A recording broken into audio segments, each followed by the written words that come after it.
ನಾನು ಏನಪ್ಪ ನೇಮ್ ಏನಿಗೆ ಕೊಡ್ಬೇಕು ಏನ್ ಪ್ರೋಗ್ರಾಮ್ ಮಾಡ್ತಾರೆ ಅಂತ ಕೇಳಿದ್ವಿ. ಅದಕ್ಕೆ ಅವ್ರಂತಂದ್ರು ಏನೂ ಇಲ್ಲ, ಏನಪ್ಪ ಮುದ್ದು ಕೊಡೋದು ತಿಂಡಿ ಕೊಡ್ತಾರೆ, ತಿಂಡಿ ಮನೆಗೆ ಕೇಳ್ಕೊಂಡು ಅಷ್ಟೇ ಅಂತ ನಾ ಅನ್ಕೊಂಡಿದ್ದೆ.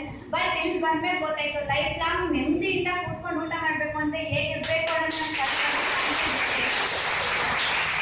ಮತ್ತೆ ಹುಡುಗಿರು ಯಾವ ತರ ಈ ಸೊಸೈಟಿಲಿ ಅವ್ರ ಮೇಲೆ ಯಾವ ತರ ಶೋಷಣೆಗಳೆಲ್ಲ ಮಾಡ್ತಾ ಇದ್ದಾರೆ, ಅದ್ ದಬ್ಬಾಳಿಕೆ ಯಾವ ತರ ಇದೆ, ಅದನ್ನ ನಾವು ಯಾವ ತರ ವಿರೋಧ ಮಾಡ್ಬೇಕು ಅನ್ನೋದನ್ನ ತಿಳ್ಕೊಂಡೆ. ಮತ್ತೆ ಅವ್ರ ಪೇರೆಂಟ್ಸ್ ಆಗಲಿ ಮೊದಲ ಏನಂತಿದ್ರು, ಹುಡುಗಿನ ಸ್ವಾತಂತ್ರ್ಯನೇ ಇರ್ಲಿಲ್ಲ.